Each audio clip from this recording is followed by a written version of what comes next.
Му велам добро утро и добре дојде на професорот Кирил Лисичков од Технолошко-металуршкиот факултет. Професоре, како сте? Одлично.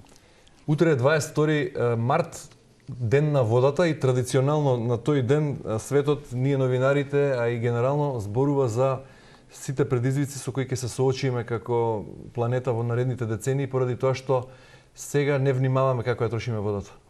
Да, утре е светскиот ден на водата, 22 март, врзан е некако со почетокот на пролета, со она се што се буди околу нас природата. Точно дека на овој ден практично збориме малку повеќе и одржуваме активности поврзани со водата, но за мене е битно во тек на целата година и секој ден да се грижиме за водата. Инаку, како што рековте, на Технолошко-металуршкиот факултет во Скопје, при УКИ, веќе 8 година поред се одржува така наречениот Светски ден на водата под покровителство на Обединети нации за вода, UN for Water, и само нашиот факултет е мапиран на нивната мапа дека одржуваме такви активности за едукација и на од најмалата возраст, значи од децата што одат уште во градинка, па преку едукација, преку основно образование, средно и високо. А освен што ги едуцирате луѓето, дали внимавате како ја трошите на технолошко-металуршкиот? Имате ли загуба на вода? Дали сте направили едно такво истражување? Да, многу интересно прашање, пошто долго време ја водам таа група за истражување што работи во областа на вода и водни ресурси.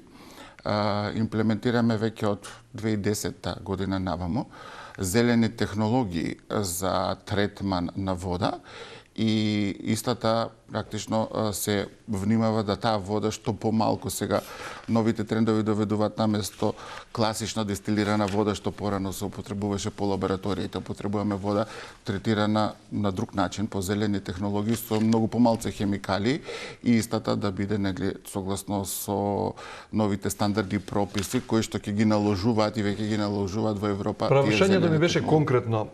Историски гледано, Македонија е шампион во Европа, барем во Европа, не знам во светски рамки, во трошењето нерационално на вода, односно во вкупната загуба на вода за пиење, онаа што оди низ водоводните системи.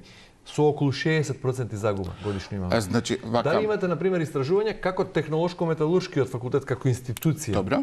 Дали се вклопува во таа генерална шема, веројатно сите... За заштита на водата? За заштита на водата, односно за нерационално трошење, веројатно е дел од таа општа слика. Како и ние, како домаќинства и... Да.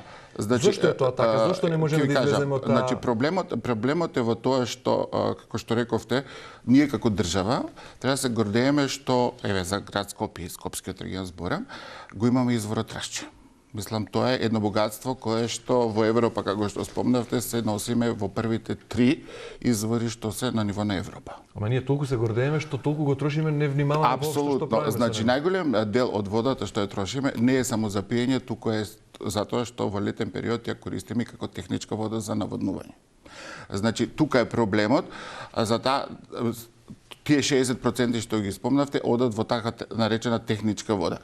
Од аспект на индустрија и технологија, во процеси на производство многу се води сметка и рационално се троши водата, но од аспект на тоа што трошиме за наводнување и во летен период, да кажем, за разладување, тука е проблемот голем што во тој дел многу вода трошиме и самиот факултет дава пример за тоа како единица, да не се троши толку многу вода, затоа што ако било примерно до 200 метри кубни на ден да се троши по човек, по жител еквивалент се вика, ние веќе одиме на кај 250. Што е голема бројка веќе на ниво на глобално ниво. Кога градоначалникот на едно мало германско градче, Кенигштајн, близу Франкфурт, мал град од 20.000 жители, слушнал дека една од куќите во градот троши 80.000 литри вода дневно, помислил дека станува збор за грешка, дека мерачот не е исправен. Меѓутоа, после тоа провериле и сватиле дека потрошеното количество на вода е вистинско, реално, бидејќи тој со водата за пиење, со водата од водоводот, го полнел базенот во луксузната вила. Ова се случува на Германија. Да. Од пред неколку години Европската комисија дава сериозни препораки, предупредувања и подготвува и промена на закони за членките на Унијата кога станува збор за трошењето на водата, бидејќи сериозни држави како Франција, Германија се соочуваат со нерационални трошења, со загуби на вода. Така е.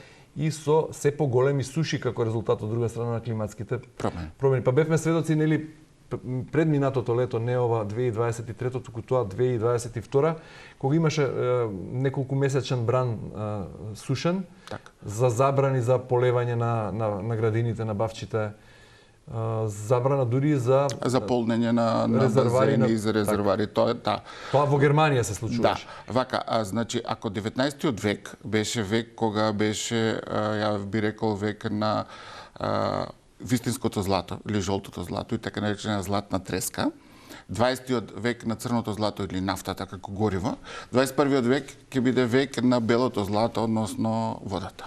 И тоа зборам за вода која што е питка, затоа што мал процент, до 3% на глобално ниво, гледано може како вода да се користи директно за примена за human use, односно човекот да користи. Инаку спрема Светска здравствена организација, како што спомнавте, самата вода се третира како храна. Значи, водата влегува во категорија на храна, затоа што се подготвуваме практично со вода. Водата ни е основата. И нашиот организам на 70% е вода. Да, и колку е реалното дневна потреба од вода за еден човек кога станува збор не само за пиење, туку и за задоволување на останатите потреби со оглед на статистиката од Евростат. Значи тоа е некаде околу Само дозволете, жителите на земјите од Европската унија просечно трошат околу 200 литри вода дневно. Точно го кажав. Ние во Македонија 323 во просек трошиме, а скопјани во лето во просек трошат и до 500 литри вода на ден. Зошто ние го надминуваме тој европски просек? Затоа што повторно немаме таа култура за штедење на водата, односно почесто се капиме од не, тоа него не размислуваме дека сите кога им речете вие овој податок кој ќе им го спомнеме и на студентите и во едукација кога одиме, нели, да ги едуцираме студентите и, нели, средношколците, и кога им го спомнеме овој податок дека во урбаните средини, за разлика од руралните средини, треба да биде максимум од 180 до 200 литри на ден по жител еквивалент или по човек. Ние веќе не на 250 се качевме, како што рековте, на 300. И сега ќе му кажете вие овој податок, кога ќе замисли 200 литри, јас кај потрошив за пиење или за миење, но го забораваме моментот дека ја користиме и за надворешна употреба. Едно влегување да користите тоалет е веќе 15 литри ви одат. Или да користите бойлер, или да користите вода за разладување. Ама и европејците истото го прават. Истото го прават, двојно помало но секако се задржуваат до тие 250 литри. Како им успева, која е тајната? Едукацијата и свеста, да. Кога станува збор за наводнувањето, според официјалните бројки, како систем за наводнување на целата територија на Македонија, имаме површина од 160.000 хектари. Така. Активни во периодов, бидејќи земјоделството замира, 120.000 хектари. Според некои статистики до кои успеав да дојдам, вистински се наводнуваат од тие расположиви ресурси само 30.000 хектари, односно 1/3. Останатата вода повторно оди во загуба. И кога станува збор за наводнување. Точно. Зошто не можеме и тука да направиме добар просек? Затоа што за наводнување треба да користиме техничка вода. Тоа е вода која што не е со прва класа. Нормално, не треба да биде вода која што е загадена и да е вода од трета категорија, затоа што и при наводнување со таква вода можеме пак плодовите од земјоделието што се користат да ги загадеме. Сега таквата вода не ја користиме затоа што на ниво, кога ќе дојдеме на локално ниво, по општините, многу малку се води грижа околу тој мелиоративен систем и околу самиот процес на наводнување и користење на водата. Повторно се враќаме на тоа дека не е допрено до свеста на луѓето, како што рековте, и на тие што управуваат со менаџираат со водените ресурси, затоа што многу викаме управуваме и менаџмент со водени ресурси, а многу малце практично се имплементира од тоа. И не само во европски рамки, туку и во регионот. Прифатливи загуби, например во соседните земји, се 20%, кај нас тоа е максимална граница до 20%. 34,5%, некаде до 60%. Значи не ни чинат цевките? Каде оди таа загуба? Како реално се случува таа загуба на вода? Зошто мислите вака? Значи цевководната мрежа или цевководниот систем е една работа, а самиот извор како извор што го имаме е друга работа. Каде се случуваат загуби? Најчесто се случуваат во цевководниот систем затоа што многу од инсталациите се застарени и многу, бар 80% по некои податоци што ги има веќе во Скопје се на Скопскиот регион е самата таа мрежа заменета. Но дел од нив се дотраени и имаме многу голем веќе капацитет на нови објекти, нови згради, нови моменти кои што се и од индустријски аспект и самите инсталации веќе не издржуваат.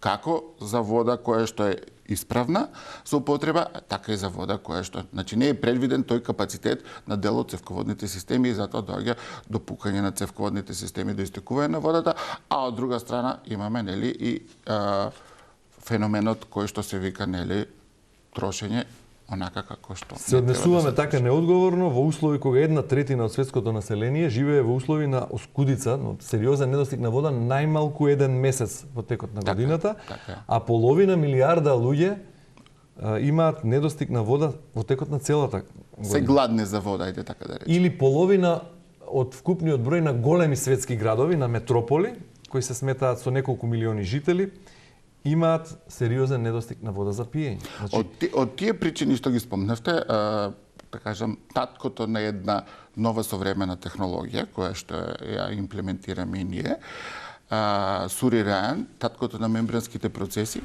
разработува технологија некаде крајот на 20-тиот век за добивање на питка вода за пиење од морските басени.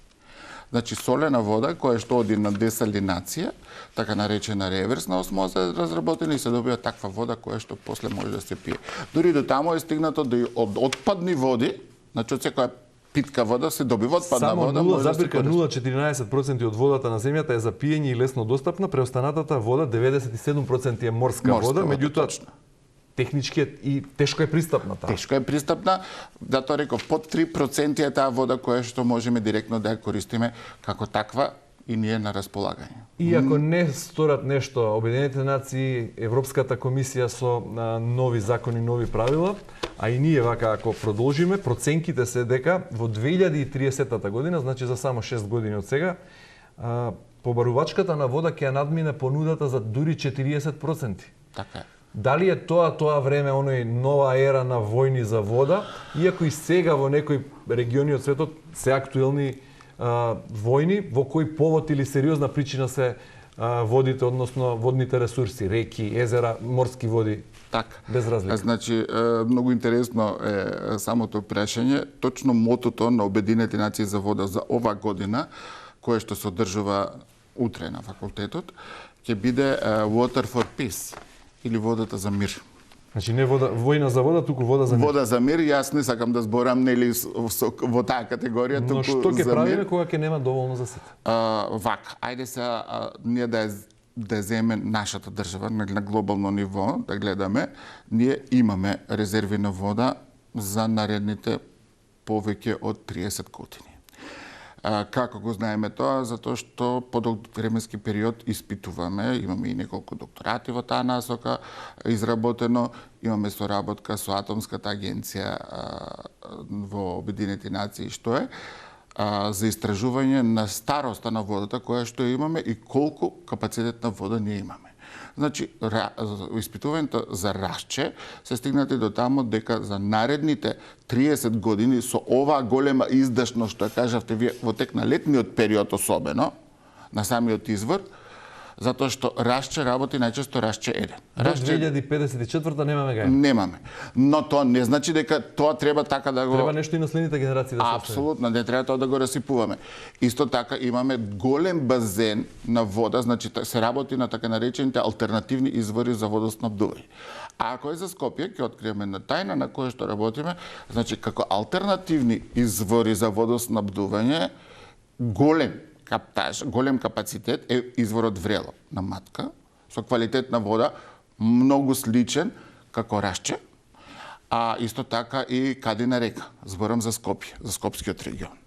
Но тоа се капацитети кои што нели се како резерви, Дали побрзо ќе резерви. стасате вие до проектот Врело како алтернатива за Рашче или побрзо Рашче ќе се загади од подземните води од таа депонија поради таа пропусливост на карпескиот слој и незаштитеноста, зборувам за остатокот од Југохром? Ве разбирам. Значи на тоа работиме интензивно.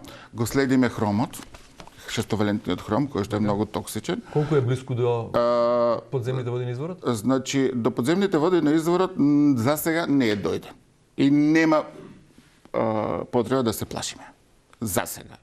Значи, влегувам веќе во некоја тајна на строго поверливи податоци кои што се работат во лабораторија, затоа што сите 3 заштитни зони не треба да бидат пипнати. Во дел од трета зона има и некои објекти кои што не треба да постојат. Значи, како заштитни зони на град Скопје, зборам за Рашче, мора така да биде и тоа е законска регулатива не само во Европа, но и во цел свет. Значи, хромот се следи, пиезометрите се следат, не е дојден тој хром за кој што зборите шестовалентниот до Рашче и тешко да дојде до Рашче. Само толку нема да кажам повеќе. Оптимист дека во ваква држава каква што сме и на ваков цивилизацијски развој на општеството, бидејќи покажуваме сериозна неодговорност и како поединци и како институции, ќе успееме да го заштитиме Рашче за следните генерации? Апсолутно, оптимист. Добро, значи Јас сум секој пат оптимист, така да особено за природните ресурси и така како сум поборник и за тие зелени технологии и едукација на кадрите кои што излегуваат од факултетот и на пошироките народни маси во однос на самата вода. Кога ќе слушнам дека примерно во водата ако е бела има хлор, тоа викам, значи ние не сме се едуцирале и сите мислат дека ако е бела водата која ќе пуштиме од чешма, дека има хлор. Тоа не е хлор. Што е тоа всушност? Тоа е задржан воздух во системот. Ако има задржан воздух во цевководниот систем, ако е бела водата, излегуваат меурчиња. Тоа е практично од задржениот воздух во системот. Хлорот не може да се забележи? Хлорот со голо око не. Но факт е дека во скопската вода има големо количество. Апсолутно, количество. тоа е по стандардите дозволено, не големо количество, него лабораторијата е тука на неколку метри од вас, знаете, нели, на град Скопје. Таму раководителите се наши студенти кои завршени и секој ден се прават анализи, така да дозволен е хлорот во одредена граница да се превенира, односно да се врши санитација на водата. Значи вие препорачувате да се пие вода од чешма, а не од шишиња? Ја препорачувам вака на тоа прашање. Препорачувам да се меша водата. Односно, што значи тоа?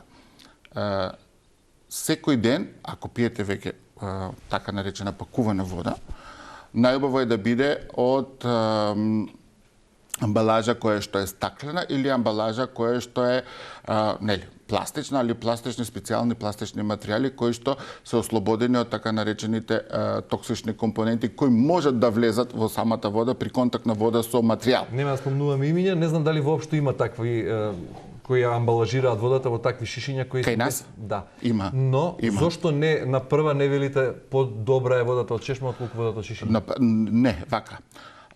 Водата од чешма е добра. Јас секој ден пием вода од чешма и ќе ви кажеме на вистина, знаете, слаби места, односно места кои што ги трошиме, да кажам, со тека на работа, особено кај наставничкиот кадар се очите, затоа што ностоп читаме нешта. Единствено јас во Скопје, тука кога сум, мијам лице и очи со ова вода, затоа што сум сигурен во неја. Сега кога мијам очи и лице со ова вода, нормално ја пијам. Велам не затоа што луѓето мислат дека не е квалитетна ова вода. Ова вода од Рашче, ја гарантирам, ама зборам од Рашче. Едно е Рашче, е со квалитет кој што е меѓу првите 3 во Европа. Друг е цевководниот систем и транспортот на вода и мрежата до крајниот потрошувач. Бидејќи многу азбестни цевки не се заменети. Барем добар дел од мрежата во голем број скопски населби. Во населби. емисијата што ја зборевме кај вас, која што ја правевме во живо во лабораторија, беше поставено прашањето за азбестот. Азбестот не е водорастворлив, азбестот ако виде внатре, ќе го видиме, ќе падне како талок. Значи тој не е растворлив. Значи тој не е опасен. Апсолутно не. Значи вие сте оптимист по сите позиции и Јас сум оптимист затоа што многу труд и енергија внесуваме во тоа и во насока на водата и треба да ја користиме ова вода за пиење затоа што е богатство. И уште една причина за која што зборам за ова вода е тоа што нејзиното pH и составот на иони е апсолутно она што му треба на нашиот организам. Значи, војна за мир, професор Елисичков. Апсолутно да. Ви благодарам многу за гостувањето во И јас на Украинска вас. телма и за одговорите. И јас на вас.